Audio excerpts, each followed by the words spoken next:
America से इस वक्त दो बड़ी खबरें सामने आ रही हैं। जहाँ एक तरफ ट्रंप यह दावा कर रहे थे कि मिडिल ईस्ट को लेकर उन्होंने सबसे बड़ा शांति समझौता पूरा कर लिया है, तो वहीं दूसरी तरफ खबर सामने आई कि व्हाइट हाउस के बाहर अचानक गोलियां चली। और सबसे चौंकाने वाली बात यह है कि ये फायरिंग की घटना उस वक्त हुई है जब खुद ट्रंप व्हाइट हाउस के अंदर मौजूद थे।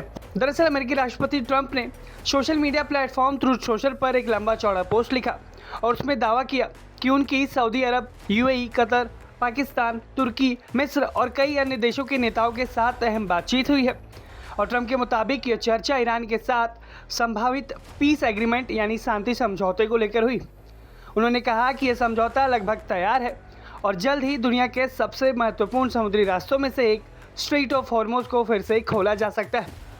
ट्रंप ने यह भी कहा कि उन्होंने इजराइल के प्रधानमंत्री बेंजामिन नेतन्याहू से भी बातचीत की है और बातचीत काफ़ी सकारात्मक रही है।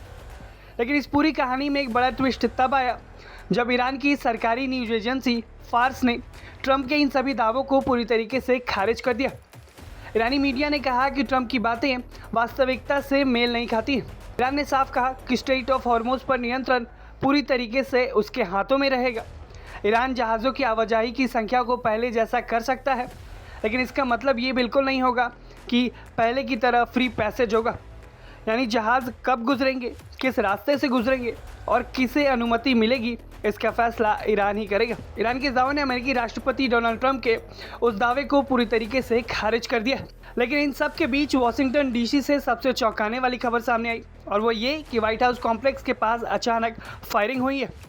रिपोर्ट्स के मुताबिक करीब 25 राउंड गोलियां चलने की आवाज़ सुनाई दी। घटना के तुरंत बाद सीक्रेट सर्विसेज अलर्ट मोड में आ गए और पूरे इलाके को उन्होंने घेर लिया। सीक्रेट सर्विसेज की जवाबी कार्रवाई में संदिग्ध हमलावर घायल हो गया, जिसे बाद में अस्पताल ले जाया गया जहां पर उसकी जान चली गई। रिपोर्ट्स के मुताबिक हमलावर की पहचान 21 वर्षीय नेसिर बेस्ट के रूप में हुई है। न्यूयॉर्क पोस्ट की रिपोर्ट के अनुसार वो खुद को जीसस क्राइस्ट मानता था। बताया जा रहा है कि उसने व्हाइट हाउस के चेक पॉइंट के पास रिवॉल्वर से गोलीबारी की, लेकिन सीक्रेट सर्विसेज ने तुरंत कार्रवाई करते हुए उसे मार गिराया। घटना के बाद व्हाइट हाउस की सुरक्षा और भी ज़्यादा बढ़ा दी गई है।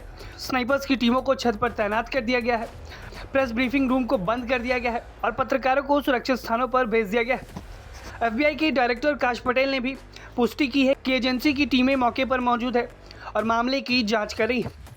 अधिकारियों का कहना है कि राष्ट्रपति ट्रंप पूरी तरीके से सुरक्षित हैं और स्थिति अब काबू में। कुल मिलाकर एक तरफ राष्ट्रपति ट्रंप स्ट्रेट ऑफ हॉर्मुज़ को लेकर बड़ा दावा कर रहे थे, जिसे ईरान की तरफ से सिरे से नकार दिया गया। लेकिन इन सब के बीच व्हाइट हाउस के सामने गोलीबारी की बड़ी घटना भी सामने आ गई। आपको बता दें कि ट्रंप के ऊपर पिछले कुछ समय में ये दूसरा बड़ा हमला है। इससे पहले भी एक कार्यक्रम के दौरान ट्रंप के ऊपर जानलेवा हमले की कोशिश हुई थी, जहां एक बंदूकधारी हमलावर उस कार्यक्रम के वेन्यू में घुसने की कोशिश कर रहा था। अब पूरी दुनिया की नज़र पीस डील पर तो है ही है, लेकिन अब एक और नज़र इस बात पर भी है कि बार बार अमेरिकी राष्ट्रपति के आसपास इतने बड़े हमलों की घटनाएं कैसे हो रही हैं। आप ट्रंप के ऊपर हुए इस हमले को कैसे देखते हैं और इसके साथ ही ट्रंप के दावे को और ईरान की तरफ से उस दावे को खारिज करने की घटना को कैसे देखते हैं, हमें कमेंट में ज़रूर बताएं। ब्यूरो रिपोर्ट, भारत तक।